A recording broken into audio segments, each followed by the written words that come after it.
In the name of Allah the most beneficent the most merciful. I am professor Amir. Allah के फजल से ठीक हूँ और उम्मीद है कि आप लोग भी ठीक होंगे।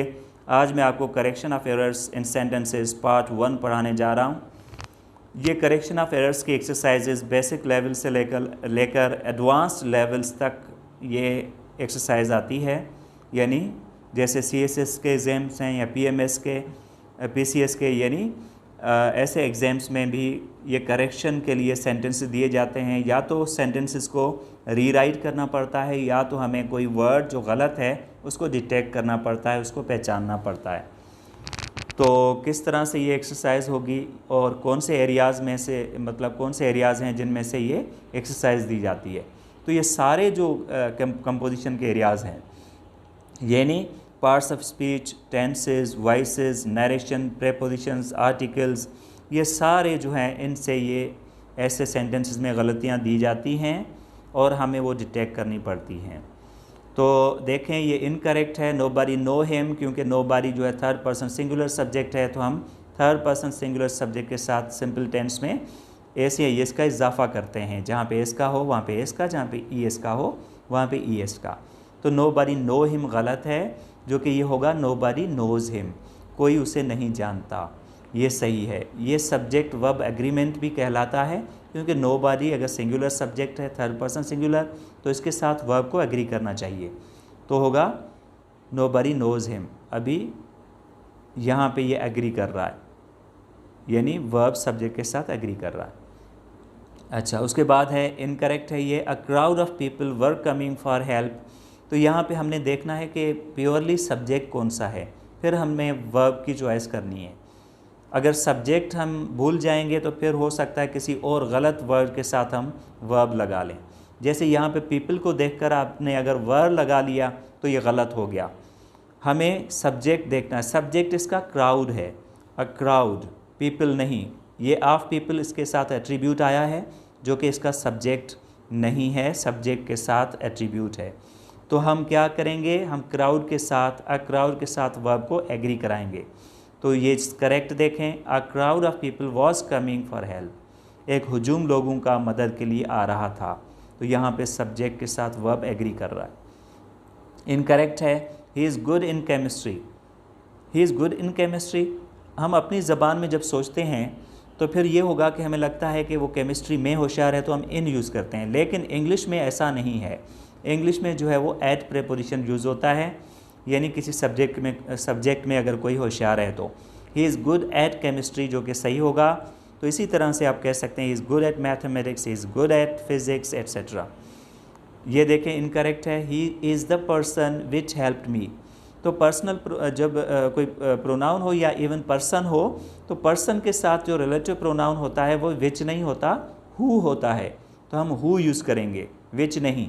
विच पर्सन के साथ एग्री नहीं करता रिलेटिव प्रोनाउन के तौर पर। तो he is the person who help me, ये वो शख्स है जिसने मेरी मदद की। उसके बाद 5 नंबर ये इनकरेक्ट है, 15 kilometres are a long walk. यहाँ पे आपको सोचना होगा कि 15 किलोमीटर्स है क्या, ये एक वॉक है। तो इसका मतलब है इसका सब्जेक्ट जो है वो ये वॉक हो गया। तो वॉक के साथ वर्ब को एग्री करना चाहिए।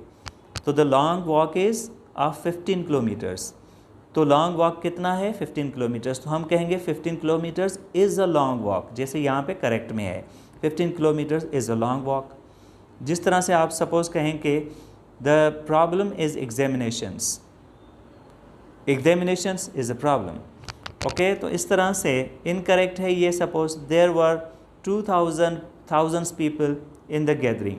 यहाँ पे जब नंबर आता है तो हम 1000 प्लूरल नहीं करेंगे, सिंगुलर रखेंगे। ये नंबर बता रहा है कि 2000 पीपल इन द गैदरिंग।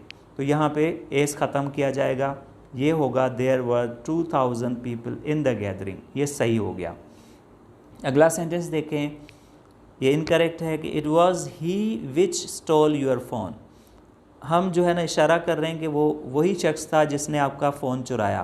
तो यहाँ पे फिर से शख्सी बात आ रही है, तो हम प्रोनाउन विच नहीं हु यूज़ करेंगे। तो it was he who stole your phone, ये वही था जिसने आपका फ़ोन चुराया। इनकरेक्ट है, all the people of this city has 2 story houses.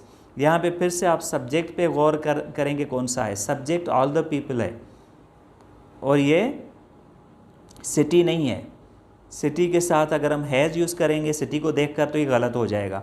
All the people of this city have, क्योंकि पीपल बहुत सारे हैं तो हम हैव यूज़ करेंगे। जैसे करेक्ट को देखें कि all the people of this city have 2 story houses, सारे जो यहाँ के लोग हैं इस शहर के उनके 2 मंजिला घर हैं।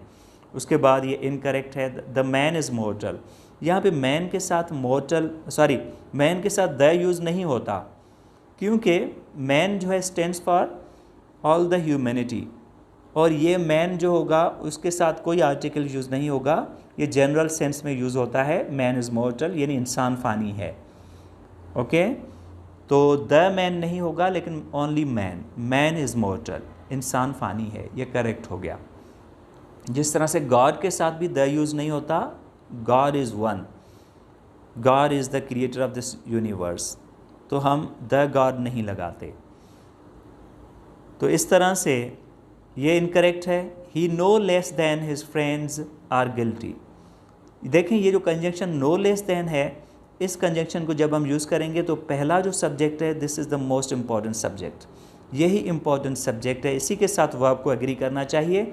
बाकी हिज फ्रेंड्स इसके साथ अटैच किए गए हैं, जो कि इसका मतलब जैसे पार्ट हैं ही नहीं, आप ऐसे समझें, तो फ़कत अटैच किया गया है। तो एग्री करे, जो वर्ब है वो एग्री सब्जेक्ट पहले सब्जेक्ट के साथ करेगा, और पहला सब्जेक्ट है he no less than his friends is guilty, जैसे यहाँ पे करेक्ट में लिखा है, he no less than his friends is guilty, are नहीं। इसी तरह के और भी कंजंक्शंस हैं, आगे मैं आपको समझाता हूँ। 11 नंबर है, ये इनकरेक्ट है कि there were 1000 of people in the procession. यहाँ पे जो है वो नंबर एग्जैक्ट नहीं, डेफिनेट नहीं बताया गया, यहाँ पे इनडेफिनेट सेंस में बताया गया है। तो ऐसे फ्रेज़ में जो इनडेफिनेट सेंस बताता हो, thousands of people, hundreds of people, crores of people, तो वहाँ पे एस का इजाफा होता है नंबर में। There were thousands of people, there were hundreds of people, there were crores of people in the procession. जलसे में हज़ारों लोग थे, तो याद रहे कि यहाँ पे थाउजेंड्स आएगा। So there were thousands of people in the procession, जलसे में हज़ारों लोग थे। अगला सेंटेंस देखें, इनकरेक्ट है, 2 and 2 makes 4। यहाँ पे 2 and 2 प्लूरल सब्जेक्ट है, तो इसमें एस का इजाफा मेक में नहीं होगा, तो इसके साथ कौन सा वर्ब एग्री करेगा, ओनली मेक। 2 and 2 make 4, जैसे हमने करेक्ट में यूज़ किया है, तो ये करेक्ट हो गया। उसके बाद 13 नंबर है, इनकरेक्ट है, he is one of the best writer of the world.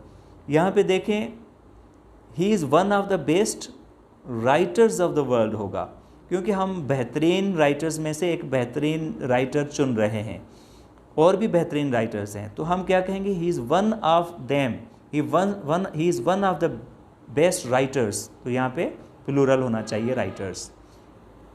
He is one of the best writers of the world, writer नहीं। उसके बाद इनकरेक्ट है, he as well as his brothers are honest. ये गलत हो गया, हमने ब्रदर्स को देखकर आर लगा दिया, लेकिन इसका सब्जेक्ट जो है वो ही जो है वो इम्पॉर्टेंट है, क्योंकि मैंने जैसे पहले no less than conjunction use किया था, अभी as well as conjunction. No less than conjunction और एज वेल एज कंजंक्शन दोनों में पहला सब्जेक्ट जब यूज़ करें हम, तो पहला सब्जेक्ट जो है वो ज़्यादा इंपॉर्टेंट होता है, उसी के साथ वर्ब को एग्री करना चाहिए। He as well as his brothers is honest, जैसे यहाँ पे लिखा है, ये करेक्ट हो गया। ये इनकरेक्ट है, I will see you sometimes in future. मैं आपको फ्यूचर में किसी वक्त मिलूँगा, लेकिन किसी वक्त के लिए हम जो यूज़ करते हैं वर्ड वो समटाइम होता है, समटाइम्स नहीं। समटाइम्स का मतलब होता है कभी कभार, जैसे समटाइम्स इट हैपन्स, कभी कभार ऐसा होता है, that I go out for suppose a walk. तो इस तरह से समटाइम्स कभी कभार होता है, तो आप यहाँ पे समटाइम्स नहीं यूज़ करेंगे, समटाइम यूज़ करेंगे। I will see you sometime in future, मैं आपसे मिलूँगा यानी फ्यूचर में किसी वक्त। तो इसी तरह से समटाइम इन पास्ट, जब आपको डेफिनेट टाइम याद ना हो तो आप कहेंगे it happened sometime in future, sometimes नहीं, समटाइम इन फ्यूचर। तो इसका मतलब है sometime in future and sometime in the past, तो पास्ट का रेफरेंस दें तो भी आप सम टाइम यूज़ करेंगे, किसी वक्त ऐसा हुआ था, कभी ऐसा हुआ था, किसी वक्त ऐसा हुआ था। उसके बाद 16 नंबर है इनकरेक्ट। इनकरेक्ट किस तरह से है? Beside a car he has a big house. यहाँ पे बिसाइड का मतलब होता है बाय द साइड ऑफ, जैसे ही सिट्स बिसाइड मी, वो मेरे साथ बैठता है, लेकिन आपको बिसाइड नहीं बिसाइड्स यूज़ करना चाहिए यहाँ पे। तो besides a car he has a big house. Besides का मतलब यहाँ पे है इन एडिशन टू, उसके साथ साथ, यानी कार के साथ साथ उसके पास एक बड़ा घर भी है। तो हम ये भी कहते हैं कि कार के अलावा उसके पास घर भी है, तो मीनिंग वही हो गई। उसके बाद ये करेक्ट हो गया। उसके बाद 17 है incorrect, he always sits besides me. यहाँ पे वही बिसाइड्स, जो कि बिसाइड्स की मीनिंग होती है इन एडिशन टू, इसके साथ साथ, लेकिन यहाँ पे होना चाहिए by the side of me, यानी beside me. He sits beside me, वो मेरे साथ बैठता है, ना कि बिसाइड्स। बिसाइड्स का मतलब होता है in addition to. 18 number incorrect है, while walking he fallen into a ditch. जब वो चल रहा था तो वो खड्डे में गिर गया, गड्ढे में गिर गया। तो देखिए यहाँ पे फॉलन यूज़ हुआ है, थर्ड फॉर्म ऑफ वर्ब। यहाँ पे थर्ड फॉर्म ऑफ वर्ब जो है ना, वो किसी और वर्ब के अलावा हेल्पिंग वर्ब के अलावा नहीं यूज़ होती। और अगर ये सपोज पैसिव वॉइस होता तो फिर हम थर्ड फॉर्म यूज़ कर सकते थे। अगर ये परफेक्ट टेंस होता तो हम third form of verb use कर सकते थे, लेकिन यहाँ पे कोई परफेक्ट का हेल्पिंग वर्ब नहीं है, कोई पैसिव वॉइस भी नहीं है, क्योंकि पैसिव वॉइस होता तो भी एक और हेल्पिंग वर्ब होता परफेक्ट का, या सपोज़ किसी और टेंस का, लेकिन नहीं है। तो यहाँ पे फ़कत second form of verb use होगा, ओके, कि वो जब चल रहा था तो खड्डे में गिर गया। तो while walking he fell into a ditch, यहाँ पे हमने सेकंड फॉर्म यूज़ किया, वर्ब की सेकंड फॉर्म यूज़ की, तो ये सही हो गया। इनकरेक्ट है, he is more happy than you. यहाँ पे देखें ये कंपैरेटिव डिग्री यूज़ की गई है, मोर हैप्पी देन यू, लेकिन याद रहे कि जो कंपैरेटिव डिग्री हैप्पी की है वो हैप्पियर होती है, मोर हैप्पी नहीं। मोर मोस्ट जो बड़े अल्फाज हैं, ज़्यादा सिलेबल्स वाले, उनके साथ यूज़ होता है। तो यहाँ पे मोर नहीं होगा, लेकिन हैप्पी को हम हैप्पियर बनाएंगे। तो he is happier than you, वो आपसे ज़्यादा खुश है। उसके बाद 20 नंबर है इनकरेक्ट है, हर ओल्डर ब्रदर हेल्प्स हर। हर ओल्डर ब्रदर हेल्प्स हर, लेकिन यहाँ पे ओल्डर ब्रदर नहीं होगा, हर एल्डर ब्रदर हेल्प्स हर, ये सही होगा, उसका बड़ा भाई उसकी मदद करता है। तो जब हम भाइयों के रैंक्स बताएं कि उसमें एल्डर आता है बड़ा, बाकी अगर उम्र के हिसाब से हम कंपेयर करें तो ओल्डर होता है, लेकिन ये उसका बड़ा भाई तो एल्डर होगा। So her elder brother helps her, उसका बड़ा भाई उसकी मदद करता है। मेरे ख्याल से यहाँ तक आप समझ चुके होंगे। बाकी जो पॉइंट्स हैं नेक्स्ट वीडियो में इंशाल्लाह आपको समझाऊंगा। Like this video and subscribe my channel and press the bell icon for more videos like this. See you in the next video. Thank you for watching.